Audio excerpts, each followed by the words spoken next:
もネジはないですね。何もネジないんだ。これ周りが回るタイプの、これ回すとこれが回ってます。あ、本当だ、少しずつ回ってる。配線とかも多分専用ですよね。そして未だにまだモーターが出てこない。厳重に守ってますね。さあ、いよいよ独自開発のモーターに。モーターここにあるのか。これが吸引用モモーターですね。なんでこの形にしてると強くなるのか。Just trying to see the same thing. I think it just. Nice idea です。Hello everyone, I'm Takushi Yoshida from the Robocon Secretariat. Today is the 6th episode of the series to learn about manufacturing. This assembling was very popular before, so here is what we are doing today. Tearing down a robot vacuum cleaner. I cannot say the name of the manufacturer, but we were able to get permission from them. It's a very popular company that everyone knows. And the person who is tearing it down is Mr. Yuichi Yahagi. In the later part of the program, we will ask the engineer who developed the robot vacuum cleaner. Now let's get started. はい、矢作さん、じゃあ今回もよろしくお願いします。よろしくお願いします。今日分解していただくものはこちらです。はい、まず最初に気になるのは、いきなり裏側になるんですけど、この足回りの部分ですね。はい。ロボット掃除機、大体タイヤがついていることが多いと思うんですけど、はい、この掃除機はなんとロボコニストが大好きなクローラがついて大変かっこいいです、ね。タイヤじゃないんですかこれ？タイヤじゃないですね。ベルトがついてて、でこんな形で。なぜこれにしたのかっていうところは、ね、ちょっと気になって興味ありますね。はい、2つ目は、やはりここですかね。これがこのロボット掃除機でこのサイクロンタイプのものがついているということで、ここでゴミ集めてすごい吸引力が高いってことなんですけど、あとは中にもそのモーターがものが入っていて、それもこの会社で開発されたものということで、今は見えないんですけど、ぜひ開けて見ていきたいなと思ってます。ここは一番気になるところですね。そして他には、この両側のところの部分なんですけど、かなり黒くてあまり目立たないようにはなっているんですが、ここにかなり種類多く距離とかを測るセンサーが入っているっていうことで、ぶつからないようにしたり、それから落ちないようにしたりっていうことで、動かしてみるとかなり正確にそこらの辺りが動いてたということで。ここにセンサーが入ってるんですね。そうですね、ここに入ってるのと、あとここにさらに一周全部見えるカメラも入っているので、なるほど。そして小さいコンパクトな掃除機になっていて、でただかなり吸引力の高いモーターとか、かなり多くの数のセンサーとか入ってたりするのに、このサイズになってるっていうことは、上手に詰め込まないとなかなか小さくするのって難しいので、開けてみるとその辺りが綺麗にどうスペースを使ってるのかっていうところが分かるのかなと思います。なるほど。いや、気になりますね。はい、分解する前にいきなりはもったいないので、動かしてみましょうか。ではちょっと場所を移動して動かしてみます。はい、じゃあ動かしてみますね。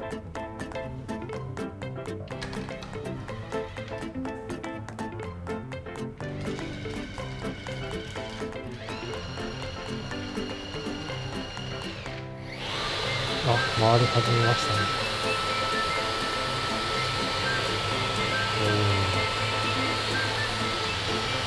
かなり壁に沿った向きに動いてるんですね、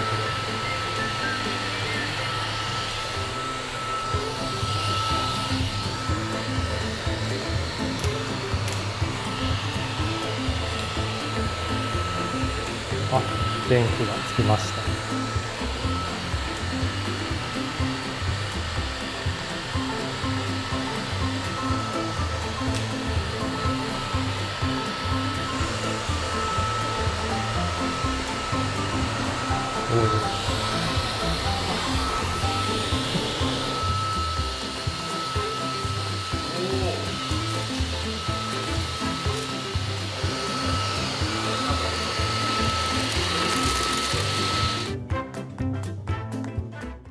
じゃあ、谷さん、はい、分解していきましょう。一思いに。じゃあ開けていきましょう。今回も元に戻すつもりじゃなくていいのでどんどんばらしてもらって大丈夫です。まずは普通に外せるところを外していこのくことですね。辺は普通にお手入れする箇所ですね。お手入れ箇所ですね。はい、フィルターですかね。フィルターと、ここが、これは何でしょう。下の、こっから吸って、こっちに出てて、こっちは、空気をフィルターが出る方は、空気を吐き出してる方吐き出ですかね。してるのか。これ何ですかね。これはバッテリーって書いてありあ、ますね。バッテリー。不思議な形のバッテリーな気がしますが。そうですね。でも多分少しボコボコしてるので、なんか丸いバッテリーがこことかって入ってそうな見た目ではありますね。で、あとはブラシが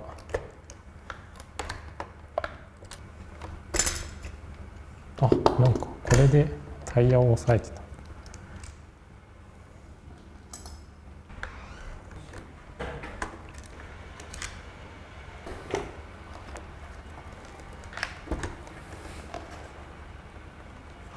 今ブラシ部分が外れブラシ部そうな感じです。分を外そうとしているんですが、横にもネジある。今回あれですよね。ネジも通常のネジじゃなくて、そうなんですよね。トルクスはい。ネジなので、なるほど。なるほど。そっか、ブラシも普通に交換できるものだから、なるほど。そっか、掃除のためにね。そっかそっか。ネジを取らなくてもさすがに取れるんですね。で、そうすると、中身を想像しながら、そうなんですね。なんかいろいろつながってるので、一旦上からやりましょうか。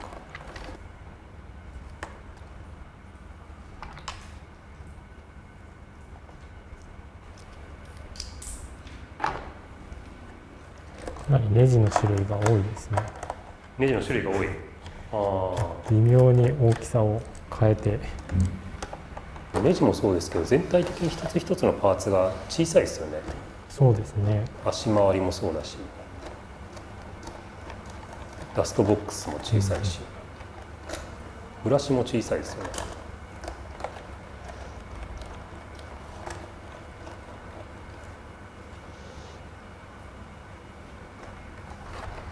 なんか意外と早い段階でここが取れました。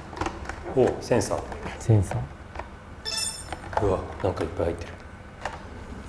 いきなり基板が入ってる。そこに基板が入ってるんだ。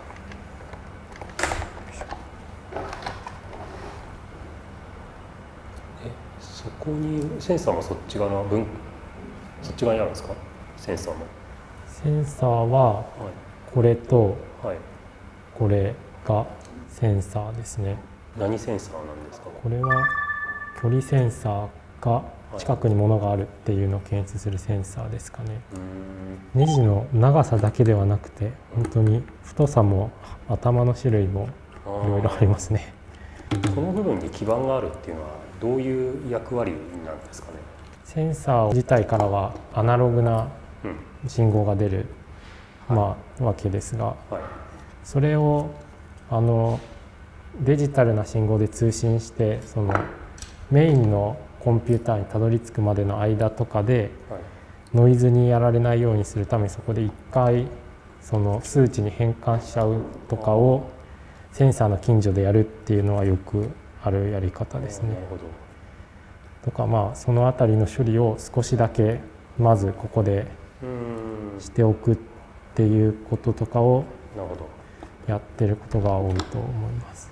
そっか、アナログでいろんなところを通すよりはデジタルにしちゃってから、早めにデジタルにした方がセンシングの精度も上がるし、ノイズも入りにくい。そうですね。ここについてる筒みたいなの2つあるのは、あれは距離センサーの送信と受信ですか？そうですね。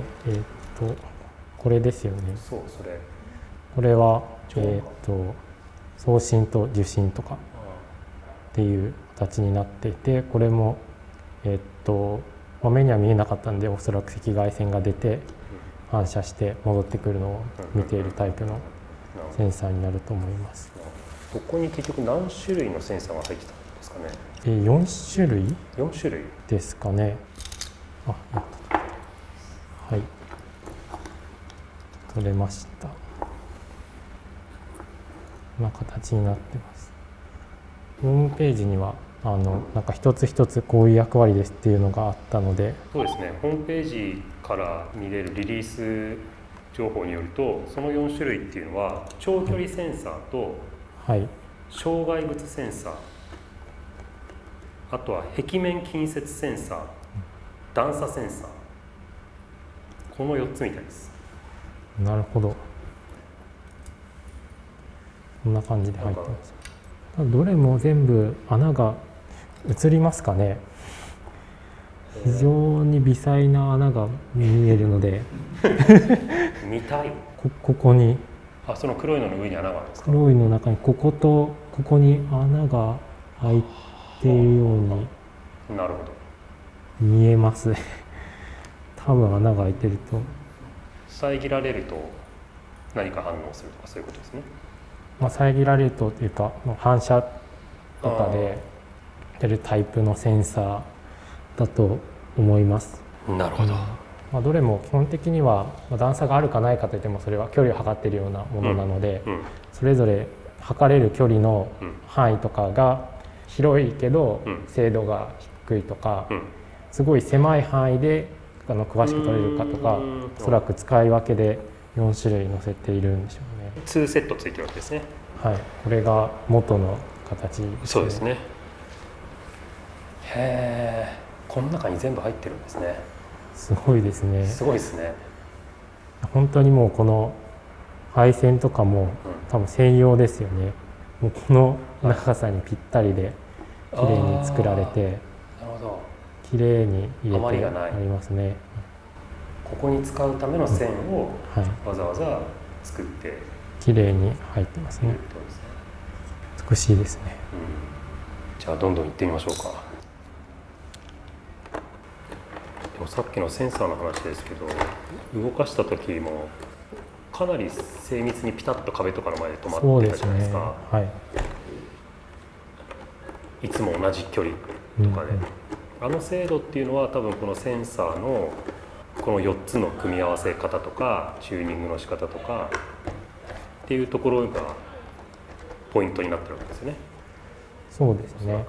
センサーの組み合わせとか、あとは、壁の付近でゆっくり走ってなんか止まれる速さで走るようにするとか、高い頻度でそのセンサーをチェックするとか、そのあたりの制御も含めて止まれるような工夫があると思います。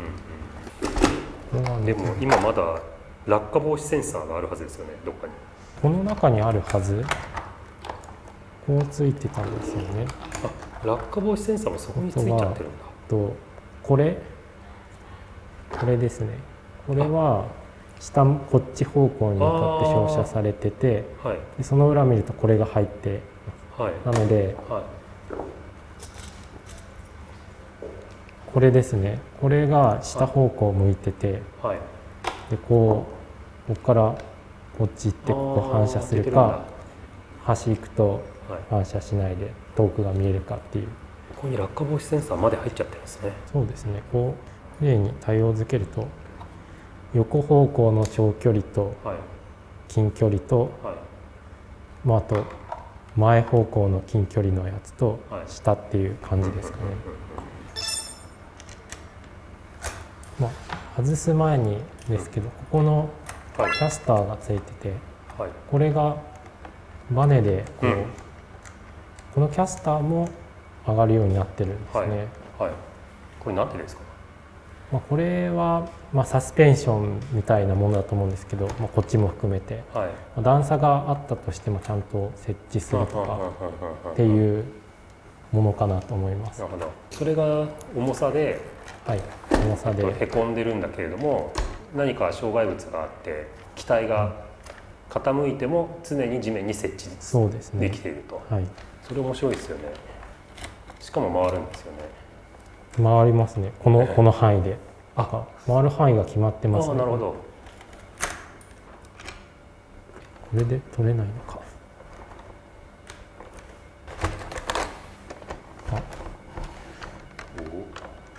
取れそうで取れないですね。手強いっすね。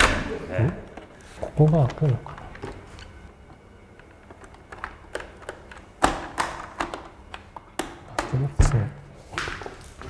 なんでしょうね、これはコイルみたいな、なぜ入ってるんでしょ何のコイルだろう。なんでしょうね、これはダストボックスがあるんですよね。そこにダストがあって、こうはまる。その下にコイルがあり、はい。そのコイルはどこについてたんですか？これはここにはまってました。そのはまってたところはただの穴ですか？それ。これただの穴ですね。さすがにこれは特に電気的な仕掛けはなさそうな箱に見えるんですけど、ただの箱ですね。確かに管理用のシリアル番号とかなんですかね。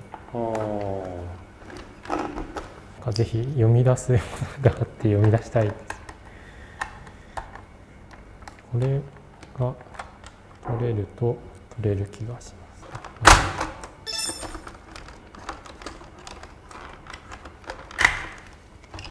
ここが回転ブラシの機構ですね。なるほど。軸が入ってて、こちらが元の動力で、ここが回ると。モーターはそっち側、銀のモーターはこっち側。そっちがモーターですね。その反対側におそらくモーターがあるわけですね。でここでタイミングベルトで伝達して、このベルトがこのデコボコがついてるんですよ、このベルト。ついてますね。で滑らずに正確に能力を伝達するベルトです。でなかなか開かない床。開かない床。組み立ててるわけだから逆にたどれば開くはずですよね。そうですね。なんか取れそうで取れない。上から開くのか。それ透明ですけど中見えるんですか？中見えてますね。何が見えてるんですか？この辺りのものが、ここなんか回りますよね。これやるとぐるぐるぐる。回ってるんですか？ここが回ってます。本当だ。これがこの辺りが足回りの動力源ですね。モーターなのかギアなのかが両側入ってます。で真ん中に充電用の電極が充電用ですね。この辺りにケーブルがつながってて、そこが以外はネジは取れてるんですが、人間じゃない組み立てなんですかね。なんだこれは。なんかここがバネでなんか板がつながってますね。本当だ、バネだ。何なんでしょうね、これは。なんでバネがあるの？別にそのバネ外側に何も影響を与えてないですよね。なんか内側で必要なバネなんでしょうね。でもなんかここにスイッチがあって、でこの白いバーを押すとスイッチが入ると。でここにこれがあって、この板が動くとスイッチが入る仕組みになってますね。その板はどういう時動くんですか？この板はこうついてて、どういう時に動くんでしょうか。完全にガードされてますよね。その上に出てるタイヤは関係ないですか？それ関係ないか。なんでしょうね、これは。ガチッとはまってる気がするんですけど。でしたよね。なんでしょうね、これは。確かにこの部分もはいこれがこうはまっていて、はいはいでここがスライダーみたいになっていて、はいなんかこう前後に滑らせそうな雰囲気を醸し出してるんですけど、うん、なんと30分経過して床が開かないとこんなところにね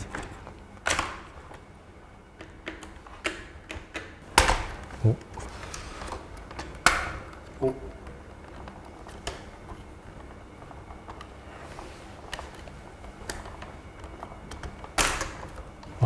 これが意外と取れた。おでも何もそこが外れたところでっていうね、外れた部品としてはここ30分で一番でかかったですよどうなってるんだこれは。どうやってこの配線をつなげたんでしょうね、組み立てた人は。でもこんだけ傾くってことはネジとかそういうものじゃないわけでしょそうですね。やっぱり上のこの青が外れるんですかね。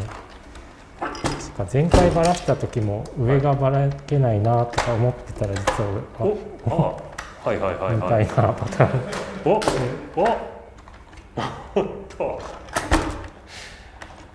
と希望の光だ。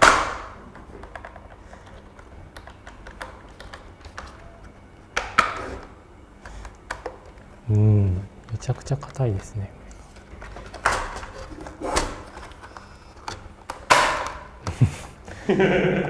なかなか取れないですね。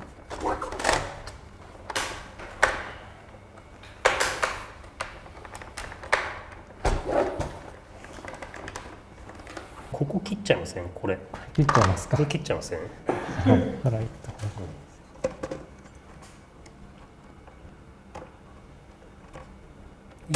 いやこれでもう元には戻せない。一気に開きました。いや、これ本当にどうやって組み立てたんでしょう。あ、これもなんか糊みたいになってる。あ、これは抜けますね。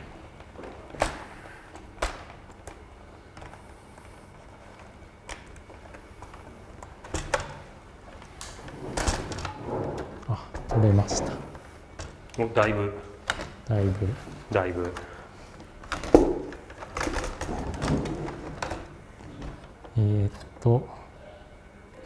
あれモーターはどこですか？モーターはこっち側です。じゃあちょっとこっちの方を。その白い帯みたいなところでつながってるんですね。そうですね、白い帯はあんまり太くないんで、はい、これかこっちの太い方の線が電源で、こっちで制御してるか、これがセンサーのものを読んでるか。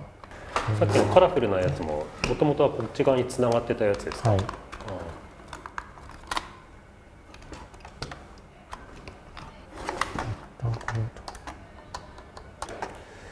いろんなものがコンパクトに収まってるであろうという予測を立ててましたが、今のところどうですか？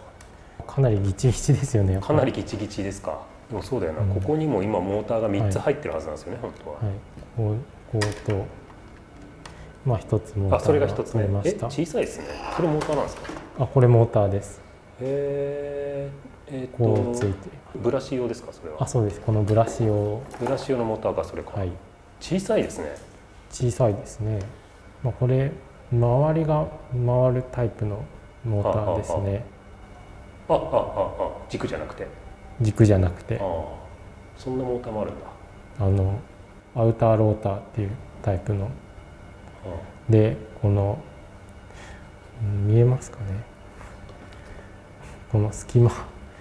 これは隙間空いてますね。隙間空いてて、この隙間からこの中側を見ると見えるんですけど、なんかギアみたいなのが中にギアじゃなくて、こっちのここの中に何があるんですか？がいっぱいコイルが巻いてあります。あ、コイル。はい。で、外側のこのぐるぐる回ってる方が磁石になってて、回ってると思いまああ、逆なんですか。す。はい、普通の外が磁石で中がコイルですね。これでこれもこれ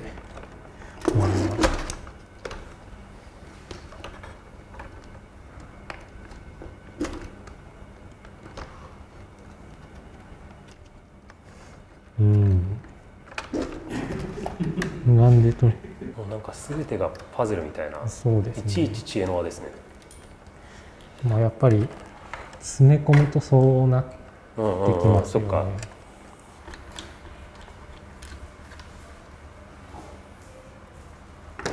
まだ吸引機構にたどり着いてないですか。そうですね。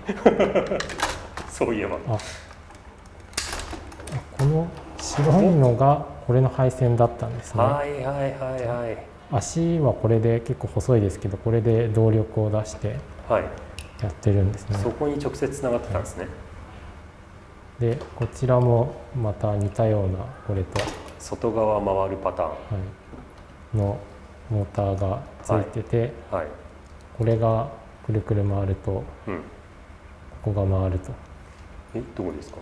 これ回すとこれが回ってます。あ、本当だ。少しずつ回ってる。ってことはすごい速さで回ってるわけですね。そこは。そうですね、すごい速さで回ってますね。もう回らないですよね。今これね。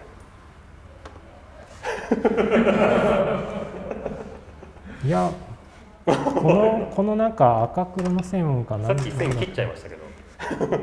あ、でも赤黒の線は充電器の線だったんですね。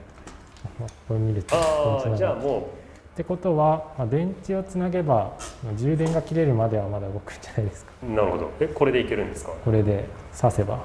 ちょっとやってみましょうか。はい、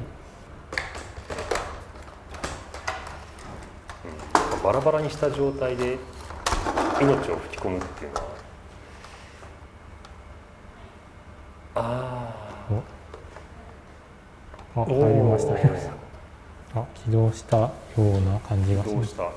ちょっと赤く光ってますね。ダメかな。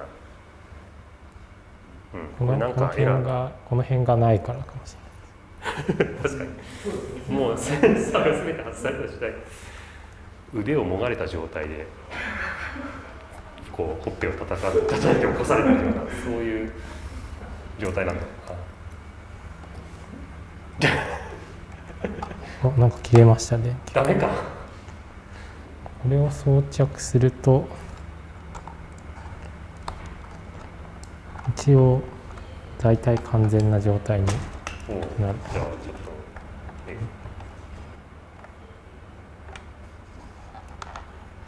と、30秒待ってみましょ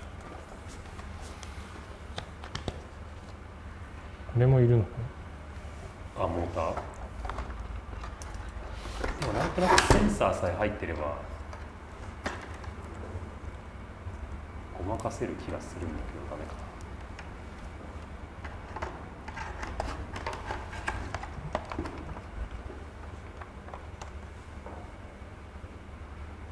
な。赤くなりな。ました。ダメか。賢いですね。賢いな。ダメだよと。先は長いので進みましょう。はい。まだ吸引が見れてないの。まだ吸引が見えてない。青カバーがなんかすごい厳重なんですよね。外れそうで外れない。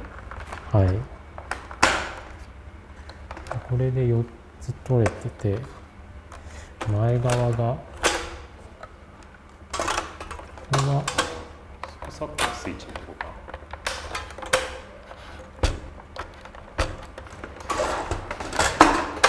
前側が厳重ですよね。厳重ですね。でもなんかこうネジとかいうよりは何かがはまって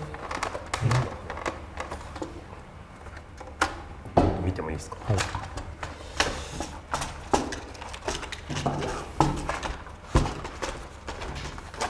ここさっき外れましたね。はい。外れた外れた。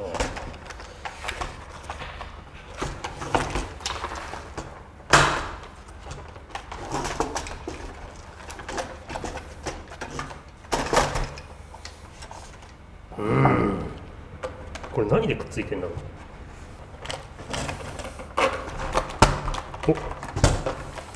お本当にやっぱりこれは力なんですかね。力かもしれない。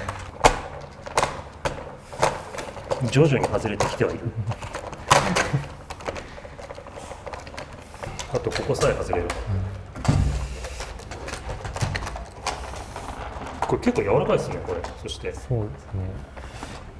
ここはなんかあるなこれ。ここ。よいしょ。あ、やっぱり来たそういう来た来た来た来た来た。よし。やっぱり力で外すだけだったんですね。力だけだった。力だけだった。はちょっと反対側見ていいですか。このケースの裏側。はいケースの裏側。何もネジはないですね。何もネジないんだ。へえ、すごいね。申し込む。すごいですいやねー。すごいですねだからガチャンってはめてるってことですね。はい。ここ1時間で一番でかい獲物ですよ。じゃあ、よし、行きましょう。いよいよ。うん、いや、なんかここからはこっからは多分もう取っていけば取れていく感じですね。そんな気しますよね。やっぱり上のカバーをバコッと頑張って外すっていうのが大事なんですね。だからこのカバーはあれですよね。どこともつながってネジで止められてなかったってことですよね。そうですね。ね。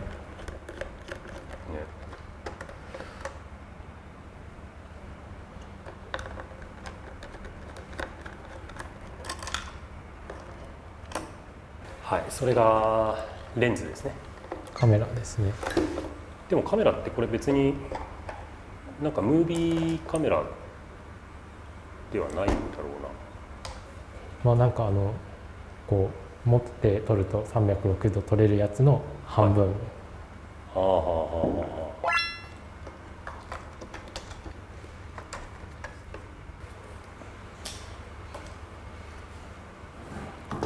はあ。これあれですね。後で聞いてみたいですけど、なんかこの基板もきちんとこの形に作られてて美しいな。ぴったり余ってますもんね。なんか微妙に撮れない。僕の出番来たら言ってください。キラキラしてます。キラキラしてるのはコーティングコーティングされてるんだ。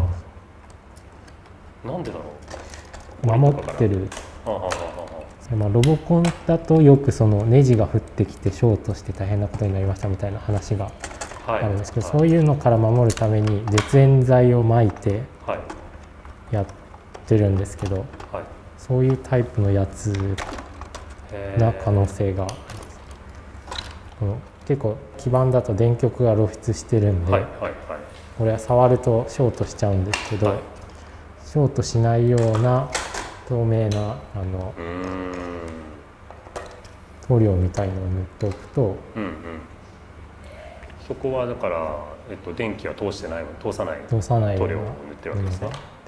やっぱりこれを先に取るとここが取れて抜けたんですね。そしていまだにまだモーターが出てこないっていう厳重に守ってますね。さあいよいよ独自開発のモーターにたどり着けるか。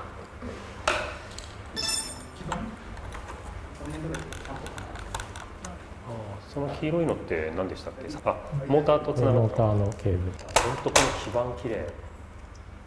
で、あ、モーターここにあるのか。なるほど。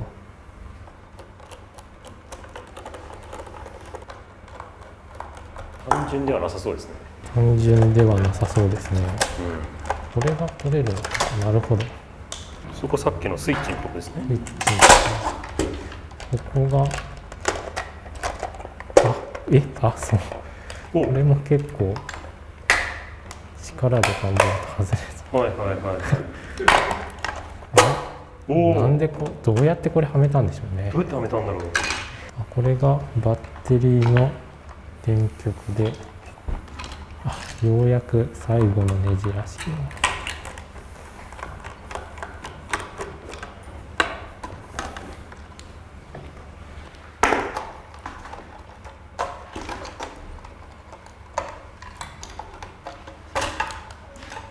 おお。そのケーブルは何のケーブルですか？バッテリーの板を経由してモーターになんかつながっていますね。これでようやく取れました。でもバッテリーにつながってるわけじゃないですよね。これがはいバッテリーのここがこうやってくるんですね。そこから電源供給されてたんだ。ではいバッテリーのはいこっちからはいこっちにも行ってて、バッテリーに直接このモーターが刺さってるんですね。分岐してるわけですね。そうですね。バッテリーの電源があって、吸引用モーター用と吸引用モーター、それ以外と相当電気を食うのかもしれないですね。なるほど。あんまり配線とかを長くすると配線にも少し抵抗があって、ここで損失があるので、はい結構配線を細いか太くするか短くする、はい必要がすごい電気使うモーターだとあるんですけど、かなり最適化されてますね、配置が。ロボコンとかでも超電気使うモーターは別に電池を1個積むとなんか速くなるとか。取れました。きた。これが吸引用モモーターターーですね。やっぱりなんかそのバッテリーとのつなげ方を見ても一番大切にそうですね。設計されてる部分って感じがしますよね。しかも一番最後まで出てこない。そうですね。いよいよ出ました。出ました。でもかなりでかいんじゃないですか。でも今まで出てきたのと比べると、はい、これとか。そうですね。ちょっと並べてみてもらっていいですか。そうですよね。右側がブラシ用モニターですね。それに比べれば2倍、3倍、直径で言っても2倍ぐらいありますね。でっかいコイルありますね。なんかでっかいコイルありますね。もうちょっと開けてみましょう。じゃあバラす前に吸引見ておくと、ここにもうファンがついているので、これがもう吸引になっているんですかね。でこれでなんかすごい密封するようなのをつけてここに刺さってて、でこれがゴミ箱で、ゴミ箱がはまっていました。こうついてる。なるほどなるほど。直結してますね。モーターはこっち側上の方につながってるんですね。なので、箱を開けた時にこのたくさん穴があって、っていうこのなんかいくつも筒がある方の出口の方にモーターのそこがモーターなんですね。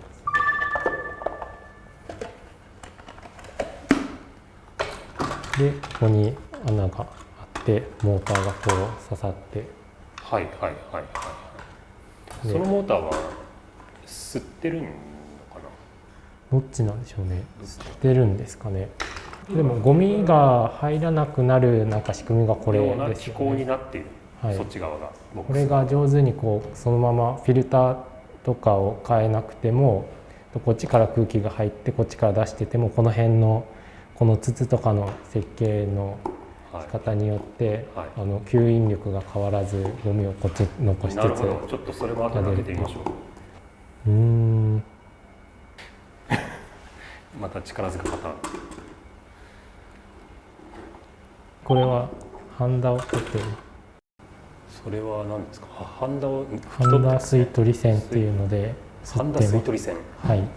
多分これがネジだけではなくて、このハンダを取らないと取れないんですよ。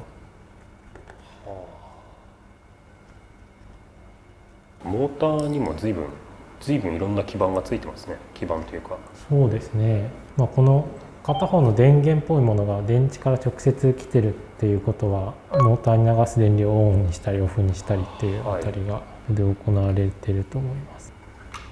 これ切っちゃうか。ガスより切っちゃう方が簡単でしたね。よいしょ。出ました。これ何ですか。これが、ここについてた基板ですね。これコンデンサーがここについてます。モーターの回す回路だとその電源を安定化させるために大体コンデンサーがいっぱいついてます。ここにで電流を貯めているんですよね。そうですね、貯めてなんかこう必要なものを時間的に安定化する。で多分これ4つついてるのが、はい、これが FET っていうタイプの部品で、これで電流をスイッチングして流したり止めたりしていると思います。多分 FET が4個ついてる基板なので、はい、これは多分 DC ブラシモーターのタイプのモーターかなと思います。ああ、なるほど。これが回ってて、これがこっちにつながってますね。はい。あ、そこだけなんですね、回ってんのは。はい、これ回ってますね。で、そのコイルがその挟んでるんですね、その芯を。そうですね。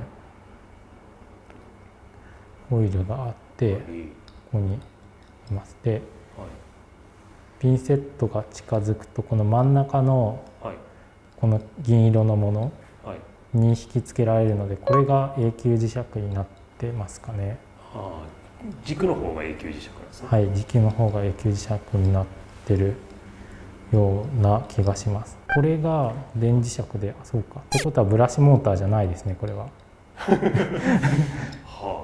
ブラシモーターっていうのはなんかこう軸にこうブラシがついてて、ぐるぐる回ると電流流す方向の曲線を変えて、でぐるぐる回すんですけど、でその場合は、軸が回ってそれで変わんなきゃいけないんで、コイルが中に入ってて、コイルがぐるぐる回ってるんですよ。がこれはコイルは外で止まってますね。コイルは動かないですよね。動かないですね。で多分これがコイルなんですけど、この中に入ってるこれが鉄とかそういう材料で、でこれのコイルの中に、電流を流す磁界ができて、それがこの鉄に沿って誘導されているというか、鉄の中のところを通ってこの磁石とで力を出すような感じですかね。これはどういう仕組みなんでしょうね。あんまりモーターの種類とかに詳しくないので。なんでこれで真ん中の軸が回るのかちょっとイメージができないです。多分なんかここの、このなんか出っ張りはなんかポイントがありそうな気はしますね。この左右で非対称にしてるんですよ。ってことはこっちの方がなんかいっぱいあるからこっちに引き付けられて、常にこっちに回りますみたいな。形微妙に違いますね。形が微妙に違うんですよね。でこれで、多分こっちに引き付けられるんですけど、こっち側の羽を見てみると、羽の形的には空気を送り込むにはこういう斜めの羽になってるんで、こっちにやるとこっちに空気が出るんで、こっちに回したくて、でちょうど回したい方が大きくなってるんで、多分この辺とかが非対称にしてるとことかあるような。じゃあ後で聞いてみましょうか。この左右の金属の形が違うのはなぜ？そもそもこのモーターどうやって回ってるんですか？そうですね。あと教えてもらえるのか分かんないですけど、さすがに教えてもらえないかもしれないな、これは。なんでこの形にしてると強くなるのか。ブラシレスとかでロボコンとかでよく使うのだと磁石の極数が3の倍数になるのが多いんですけど、これは2なんですよね。なんかちょっと特殊なタイプなのかもしれない。あっち側を見たいです。サイクロン方式というか。サイクロン方式、これですね。そっちの機構が見たいです。つまり吸引してるんだけど、吸引されるとそっち側の機構がどう動いてるのか、空気の流れがどうなってるのか。何これ？すごいですね。なんか穴がいっぱい開いてる。こうなっていて、ここがモーターにつながっていて吸引しているはずで、ここの中はそれぞれここの穴と、こっちがここの穴から来てこっちに吸い出してる。吸っている。いう感じですね。それぞれの穴から空気を吸っている、でその中を開けるとまた筒になっている。筒になってて、はい、でこの筒の出てる先はここで、これは骨なってますね。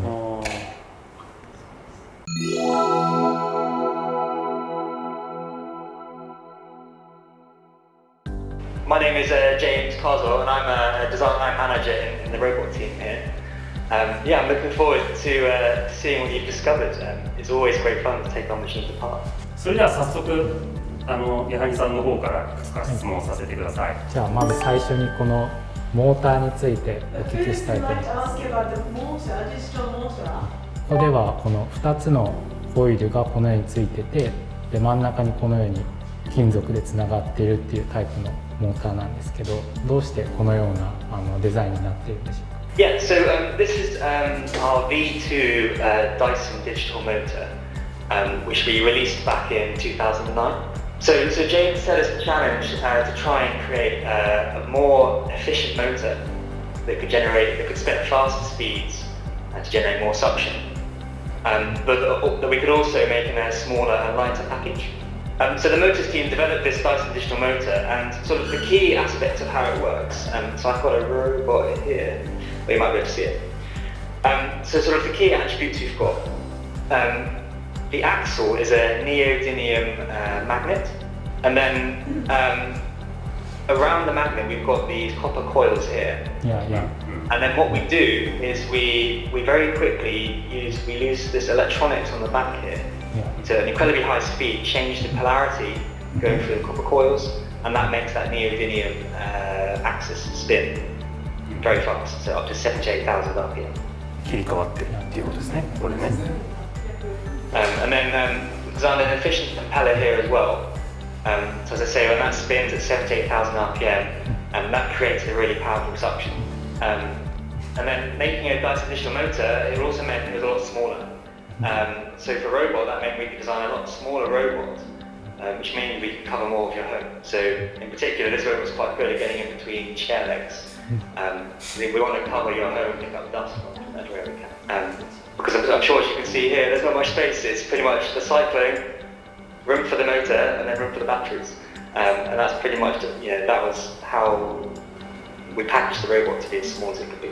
まさにその吸引力のポイントの一つがこの独自で開発されたモーターの中にあるなということを分解して思いました。よく見るとここの形が左右が違う形になっているんですけれども、その理由とかがあれば教えてもらいたいんですけど。Just trying to see the same thing. I think those holes.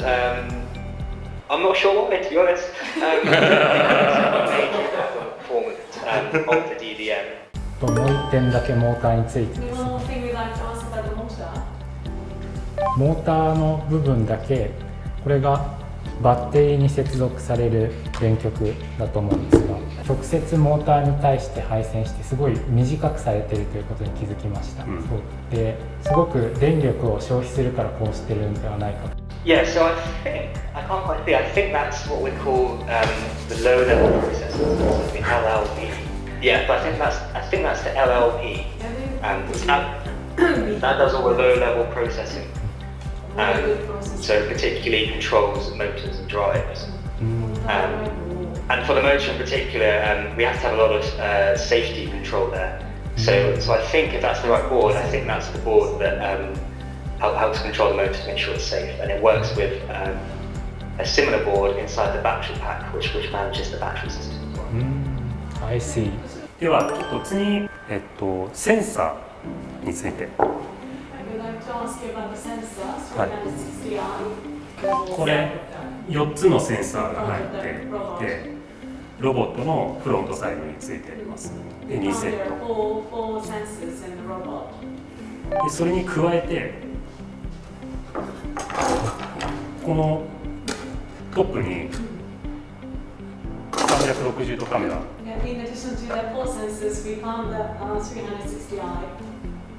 このセンサーと前についている4つのセンサーの役割の違いみたいなものを Yeah, definitely. So if we start with the 360i, so that's a visual-based navigation system there.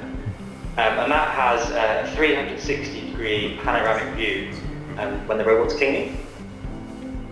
And it's looking out for what we call features. So it does vision-based SLAM navigation. So it looks out for what we call features. Typically these are areas of high contrast on the walls or ceilings of the home. And it uses them as waypoints to navigate in a similar way to how sailors used to use the stars to navigate by. It uses those features as navigation waypoints. And as it's vision-based, obviously in low-light situations, it may not be able to see things. So we've surrounded it with a ring of 8 LEDs, and these will light up automatically. That's good if you're cleaning both, at night time. But it's also good when the robot goes underneath furniture like sofas or beds, where it can be a bit darker as well. So that's kind of doing the navigation. So that's kind of figuring out the route the robot should move. But obviously, we then need to try and avoid any obstacles we see along the way. So that's what these, we call them pods. These pods of sensors do on the front of the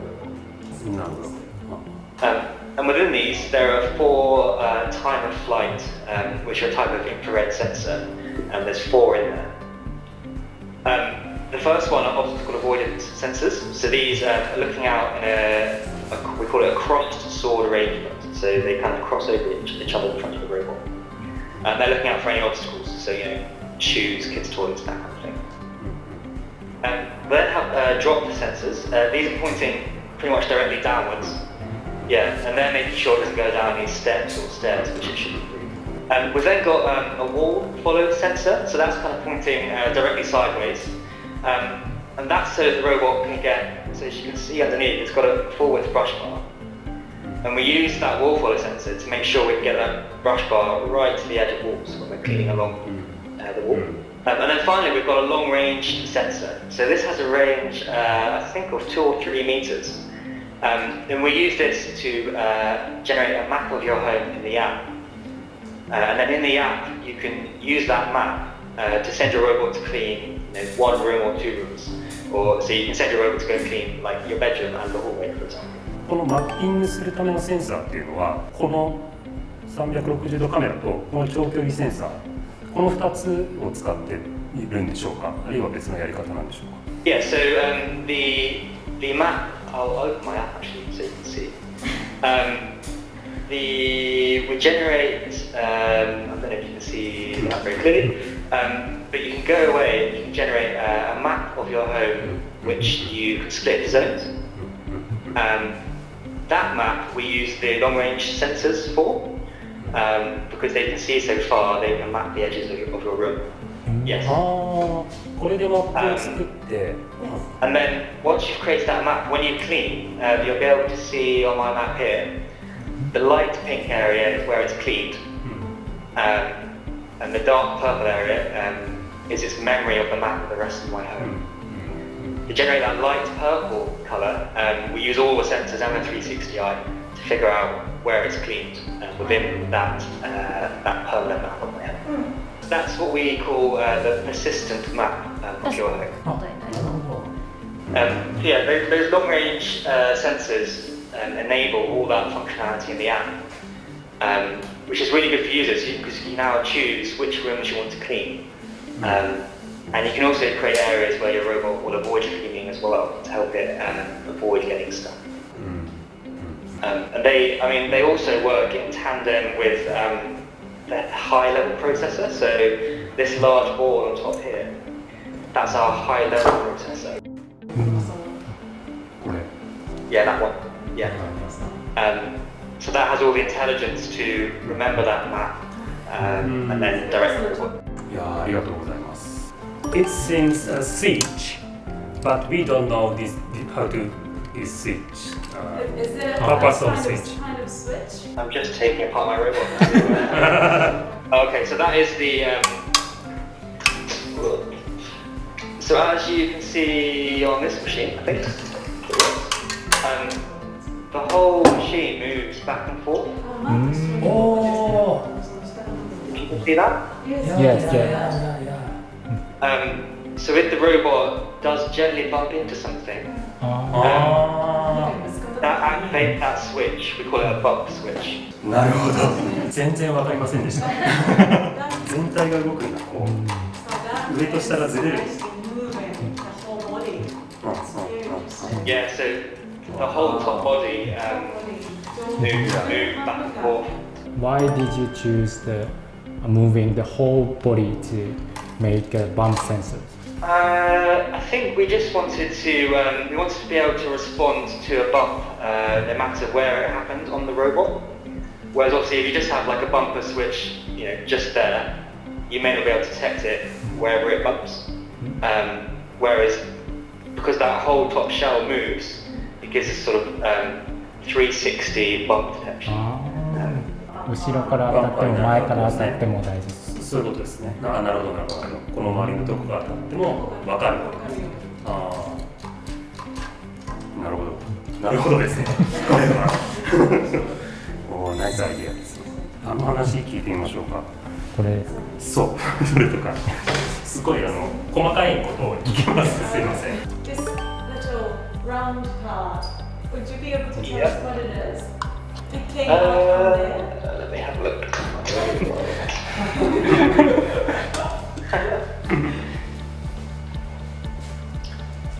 Again, I'm not perfectly sure, to be honest. It looks like an RFID tag,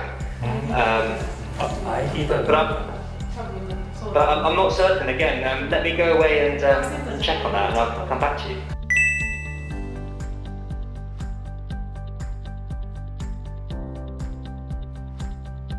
すみません、ちょっとじゃあ吸引の機構について、 We like to ask you about this この空気の流れっていうのがなぜこういう空気の流れになっているんでしょうか。 Yeah, okay. So obviously air goes through the brush housing here first, and then it comes through this duct here first. You can see with my finger. いやいや、できやすい。That then goes obviously in the corresponding duct of the cyclone. And it goes around what we call primary first. So that's the larger outer bit. That gets rid of all the really large debris. So like, you know, cereal, for example. And it works on the same basic principle as all of our cyclonic separation systems. As you spin dust through a vortex, the inertia of the dust means it gets thrown to the edge of the vortex, where there isn't as much air, and it'll drop down to the base of the bin. That's our primary. Once it's gone through the primary, it goes through the secondary. So that's I can show you here. So the secondary is these smaller cyclones here. And because they're smaller, the air spins faster, so finer and finer dust gets filtered out. あ、なるほど。 So once it's gone through that secondary layer, it then goes through, there's what we call a pre-filter just in front of the motor here. フィルター、あ、これね、これですね。 Yep, yeah. That just makes sure any really, really fine dust doesn't go on the motor. なるほど。 And then the air passes over the motor and actually passes over the battery as well. That helps us keep everything cool. And then finally, at the very back of the machine, we have what we call a post filter. Yeah. That just makes sure the absolute finest dust is filtered and doesn't go back. And as I'm sure you'll see, what's really important for us is to have really good seal between every single component. Yeah. So I'm sure you'll see a lot of rubber seals throughout that whole airways path. And that's making sure that dusty air is going where it needs to, so the cyclone path will filter. Yeah, we found these kind of rubber parts inside the robot very much. Yeah. I mean, you can see on the cyclone pack itself, we've got those seals that go the whole way around it, Yeah. just to make sure that there's no dust leaking much. こういうところとかね、そうね、全部閉じ込めて。つまり今のお話、こういう理解ですか、その空気の流れを作って、ゴミを3種類に分けていますと。一つがこの外側に溜まります。で、次に小さいものはこの真ん中に溜まっていきます。で、最後はここに止まっている。 Yeah, correct. And then you can wash those filters as well. 最後ね、4つ目はこれですね。ここで受け止める。 Yeah, you can wash them. そうやってゴミを、大きさによって分けていくっていうことはやっぱりその吸引するための効率は上がるんですか？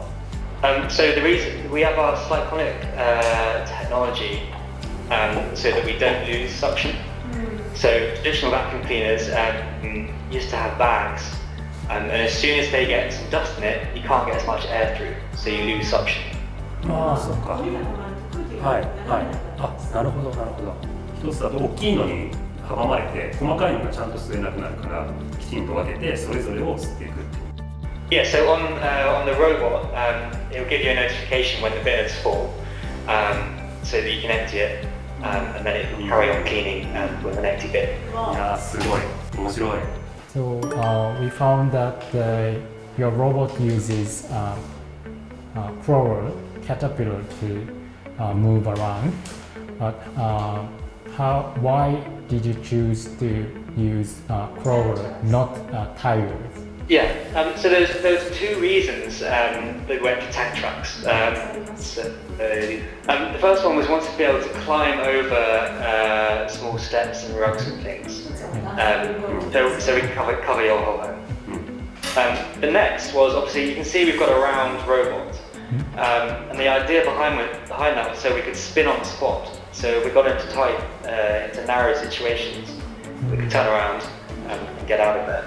And again, the tank tracks help us spin on the spot more easily than could be wheels. 回転しやすいのか。すごい全体がコンパクトでたくさんの部品がコンパクトに収まっていました。分解するのにもすごく苦労しました。で、 Yeah. How long did it take you to get the blue shell off? Yeah. そこを外すのに Yeah. 1時間。 Think about an hour. あんなは。 Yeah, think about an hour. Yeah, there's loads of snaps around here, and yeah. You have to know the tricks to do it. こんだけ綿密な無駄のない、デザインをどうやって設計できるのか。 Yeah. So on this product, I think there was a team of just under 150 engineers. Yeah, that worked on this for years. So we actually almost released. We released the first robot, I think, back in 2009. I think, maybe a bit later. 2014. And then we had a smaller team that basically upgraded that robot and turned it into the 360 Curus here. But we all work together, but there are also areas of specialists. So, for example, there's a team that looks after just the motors, and there's a team that looks after all the cyclone system, which we talked through. We kind of split by function that way as well. なるほど。全体を設計するので一番難しいのはそれらをどう組み合わせるかっていうところが一番難しいような気がするんですけど、そこは何か工夫されていることはありますか？ Yeah.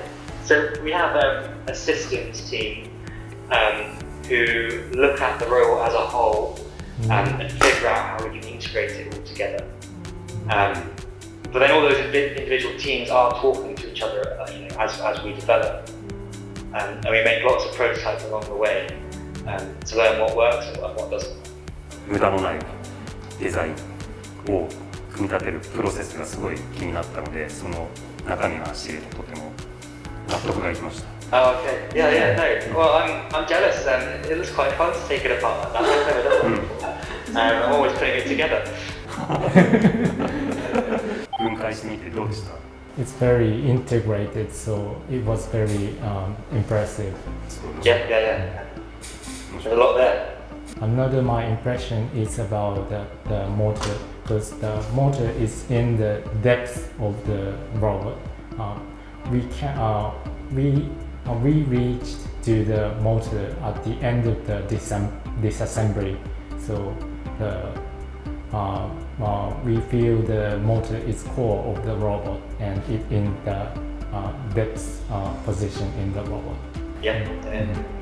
ジェームスさんありがとうございました。学びがたくさん得られたのでとても嬉しいです。次の製品も開発されていることで楽しみにしてます。Thank you. Speak to you soon. Bye bye. Bye. Bye. Bye. Bye bye. Thank you very much. Thank you.